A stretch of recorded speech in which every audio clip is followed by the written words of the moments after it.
Let's travel through time and sail across the sea, learning about history and geography. From ancient empires to modern day towns, exploring the world up and down. All the wonders you'll find. Hey there, any time travelers and prehistorians. It's your favorite high school host, Eric, coming back at you with a time machine that's definitely not just fake and in my garage. Totally not fake and in my garage. Today we're zooming, and not Zoom, by the way. Zoom is an application that got popular in 2020. We're zooming way back, like before pizza was invented, back to the Stone Age. That's right. We're talking about a time when Snapchat meant literally snapping two rocks together and hoping for a spark, and when streaming was something you could do to catch fish, not binge watching your favorite other YouTubers. And tablets, they were made of stones. They had inscriptions. They were not people who play Geometry Dash on them. Now, some of you might be thinking, well, Eric, how do you know so much about the Stone Age? Were you there?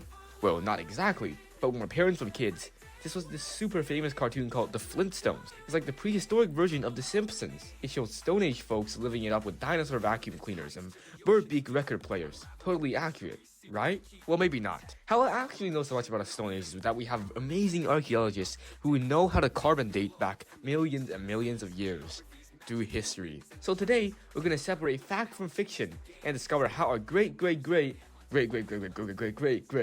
1 million to the power 4 grandparents really lived. Trust me, after this episode, you'll never complain about having to clean your room again, because at least you don't have to deal with a broom from a woolly mammoth's tail. So are you ready to rock the Stone Age party? Let's chip away at history and have some prehistoric fun that will even make Fred Flintstone jealous. Long ago, people lived where the rivers flow. They hunted animals, big and small, made tools from rocks. That's not all. Stone Age life, oh what a sight. With fire burning in the night. They built with stones and gathered food in caves and huts. Hi everyone, it's Emma here, and today I'm joined by Huberry. Hey Emma, I'm excited to talk about the Stone Age with you.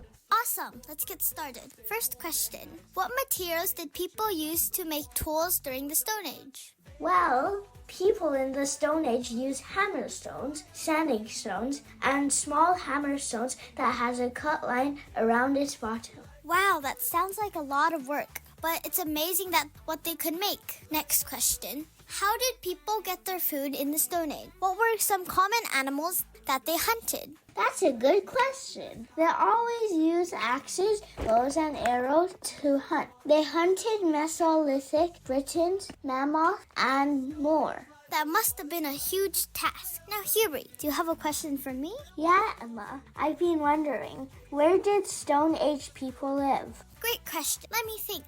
I believe in the Stone Age, people didn't know how to build houses like we do today. So they lived in places they could find or make easily. They stayed in caves or built simple shelters using animal skins, leaves, and sticks. That's so cool. Thanks for all the great info, Emma. Grew so smart. The Stone Age gave us a strong start. Stone Age. Hey, sweetheart, I was reading about the Stone Age today, and I'm curious, how do you think Stone Age people discover fire?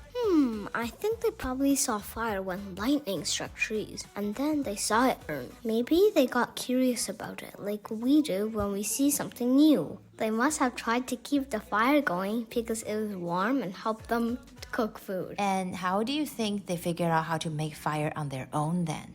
Oh, maybe they learned to rub sticks together or hit stones to make sparks. I remember learning that in a video. It must have taken a lot of practice. Why do you think fire was so important for them? Fire was like their magic tool. It helped them to cook food, which made it easier, taste better, and kept them healthier. And it kept them warm in the cold. Oh, and it scared away animals too. How would you know so much? Fire was such a big deal back then. Now, why do you think Stone Age people move from place to place? I think they had to follow the animals to hunt, and maybe when the weather changed, they needed to find place with food and water. They didn't have farms like we do now, so they had to look for everything. Oh, that's right. They were always on the move to find food, right? So do you think it was easy for them to move? Oh, no way, no way. They had to carry everything, like the tools and food.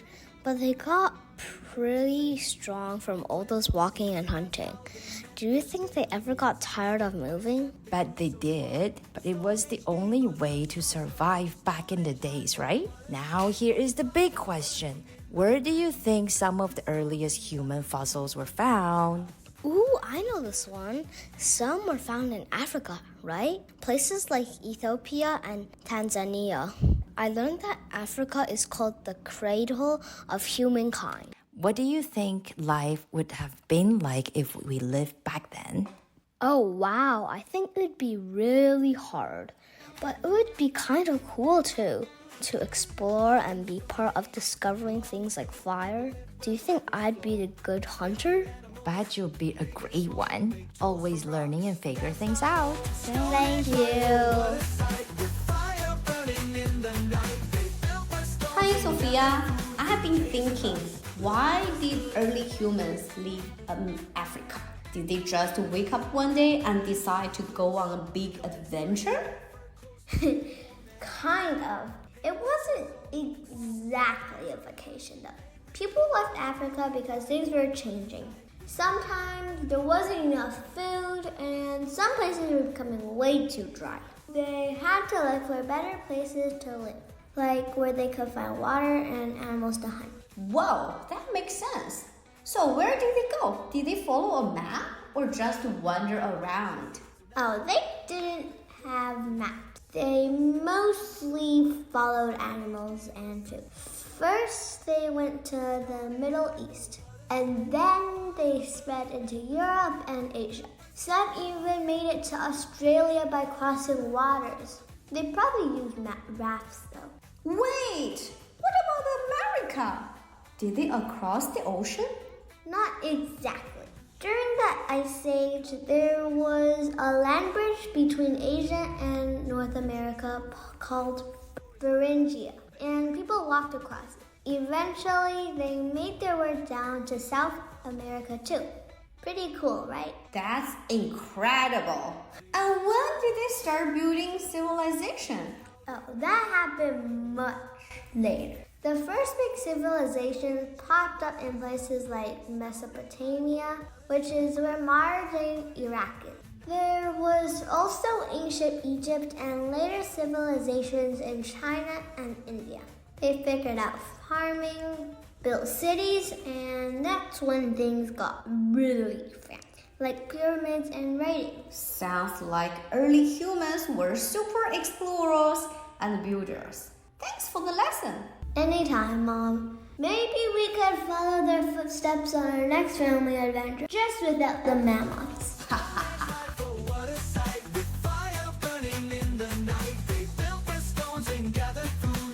Hi everyone, I'm Victoria, and I'm here with my best friend Emma. Hey, it's so fun to be here, talking with you guys about cool history stuff. Today, we're gonna chat about something really ancient, the Stone Age. I have a few questions for you, Emma. Ready? Totally. Bring it on, Victoria. All right. First question.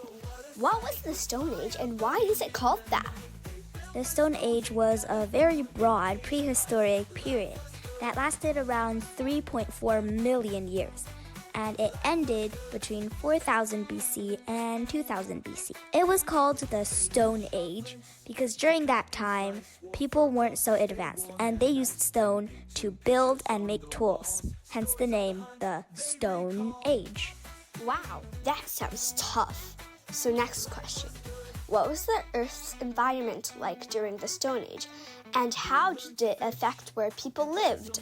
Well, here's the thing. Most of the Stone Age was actually in the Ice Age. The Ice Age was when there was a lot of ice and a lot of glaciers, when the temperatures were really, really low. Also, living on an iceberg would be pretty hard. So instead of just living where they were and with lots of ice, they retreated and came closer to the equator where there was less ice to stay warmer. That sounds chilly. I'm glad I live now with warm clothes. So here's something I've been curious about. Did people in the Stone Age have language? Could they talk or write? The people in the Stone Age definitely did have a language, though it was written a little differently. This started in the Paleolithic age, which was in the Stone Age. And during this age, they would make cave paintings. Some of these paintings would be hunting scenes, or some of these paintings might even be religious. To us, these stone paintings are quite hard to understand, even to this day. But I think that the people during the Stone Age did and was able to recognize and decipher them. That sounds fun but challenging. Now here's a fun one. If you could travel back to the Stone Age, what's the one thing you want to see or do? Oh my goodness, traveling to the Stone Age? Most of it was in the Ice Age, and I hate the cold. First of all, I would hate to travel to the Stone Age. But one thing I would want to see or do is how they made those cave paintings, or maybe even try to make a cave painting. What about you? I'd definitely want to see a mammoth hunt. Haha, yeah, same here. But it would be amazing to see how clever early humans were with what they had. Definitely. Thanks for chatting with me, Emma, and thanks to everyone listening. Hey, Katie. Hey, Mom. I have some questions for you. I love questions. Okay, if you lived a long, long time ago in the Stone Age and had no oven or fridge, what would you make for dinner? I would make meat for dinner. And how would you cook it? I would cook it by making some fire, then put some meat on the stick, then I will roast the meat. Hi, it's Emma, and today I'm chatting with Jonathan. How's it going, Jonathan? Hey, Emma.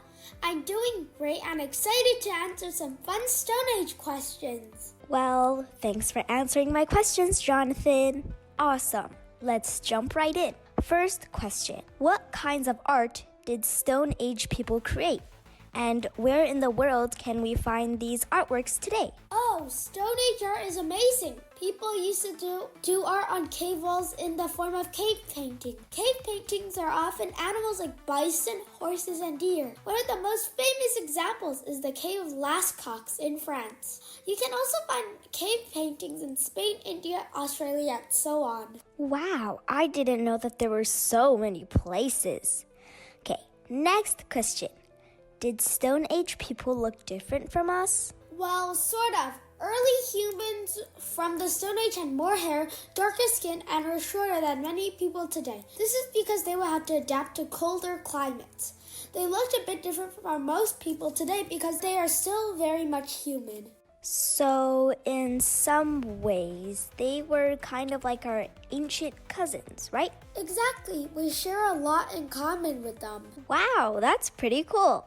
All right, last question. If you could travel back to the Stone Age, what's the one thing you'd want to see or do? Oh, easy. I'd love to see the beautiful cave paintings, but the only thing is that it would be really cold if I went back to the Stone Age. Long ago, people lived where the rivers flow. They hunted animals, big and small, made tools from rocks. Hi, I'm Chloe, and this is my little sister Agnes. I'm in 8th grade, and Agnes is in 4th grade. We love talking about all sorts of things, especially history. Today, I'm gonna show her a cool picture. Agnes, have you ever seen this picture of Stonehenge? Do you know where these stones are located? Maybe Rome? That's a pretty good guess, but they're actually located on Salisbury Plain in Wiltshire, England. The Stonehenge is about 2 hours drive from London to the west. So Agnes, what do you think these two stones were used for? Blessings, ceremonies. From the top, it looks like a clock, so maybe if we're telling time. That's very good thinking, but actually nobody knows for sure. There are a few theories though. The Stonehenge consists of rings of giant stones. The sarsen stones put up at the center of the site were carefully placed to line up with the movements of the sun. If you were to stand in the middle of the stone circle on Midsummer's Day, you would see the sunrise just to the left of the heel stone. And if you looked the other way on Midwinter's Day, you would see the sunset there. We can imagine that people would come here to celebrate when it's time like midsummer and midwinter. There are also carvings of axes, daggers, and cups found on the stones. Around the Stonehenge, there are also numerous ancient tombs found. Archaeologists thought people probably also gathered here to remember the dead or to worship a solar deity. Wow, that's so amazing. Yeah. So when do you think Stonehenge was built? Maybe the medieval ages, because people in the medieval ages had access to wheelbarrows? It was actually built in several stages. The first monument was an early henge monument built about 5,000 years ago, and the unique stone circles was erected in the late Neolithic period in about 2500 BC. In the early Bronze Age, many burial mounds were built nearby. That's a very long time ago. Yeah, it is. So how tall do you think these stones are? Maybe two daddies stacked on top of each other? Yeah, I think around that height. Each of these stones were around 13 feet high, 7 feet wide, and they weighed around 25 tons. Wow, how did they even move these giant stones without machines? That's the big mystery. The giant stones were actually brought from other places. Maybe they were dragged in wooden rollers loaded onto rafts. The stones were then worked into shape using hammer stones and erected using precisely interlocking joints. Ramps and counterweights were probably used to put the upright stones into place. Platforms and levers were likely used to raise the lintels. It took about 50 years to erect these stones, and it took as long as almost 800 years for the entire development. Wow, I can't imagine how hard it would have been. But who do you think built it? Ancient people from the Neolithic or Stone Age. But it's fun to imagine magical creatures like giants or Merlin or even aliens building it too, right? Yeah! Definitely. It's become a World Heritage Site. We should go visit it sometime. Sail across the sea, learning about history and geography. From ancient empires to modern day towns, exploring the world up and down. Oh, the wonders you'll find, the stories. And that's about a wrap for today's Stone Age adventure. We've journeyed through the lives of early humans, learned about their awesome art, the tools they made, and how they spread across the continents and built the world's first cities. And we even took a peek at the mysterious Stonehenge in England, which is totally not built by the aliens. So much excitement from way back in time. A huge welcome to the newest members of our Martians Eating Chocolate channel. We're thrilled to have you with our little explorers joining us here on these fun history trips. And also, if you love answering cool history questions and want to be part of our Q&A channel, leave us a comment with your email and we'll invite you to join in. You can become a time-traveling history detective just like us. Until next time, so keep exploring, stay curious, and remember, don't forget the chocolate for the Martian. With every episode, there's so much more. Understanding the past, embracing today. Hi, Elisa, I have another question for you today. If you were one of the Stonemads back then, how and what would you make for dinner? I will make sweet dishes and a drink. I will make fried fish and salad and steamed egg. That sounds good. How would you make the fried fish? I will catch some fish and then I will fry it with a stone pot. How about the steamed egg? I will get some egg and then I will put it in the stone bowl and steam it. Hi, Olivia. Hi, Brian. I have a question for you. If you lived a long time ago in the Stone Age and had no oven or fridge, what would you make for dinner and how would you cook it? My name is Olivia. I'm 5 years old. I would like to eat. If there were trees, I can cut down some and I can make fire and get some sticks and make barbecue. And if there's no fruit, if I have a fruit tree, I can pick some fruit. I like to eat acorn and throw it in a pot for a spider and dirt. Current events, keeping up to date from the pyramid heights to the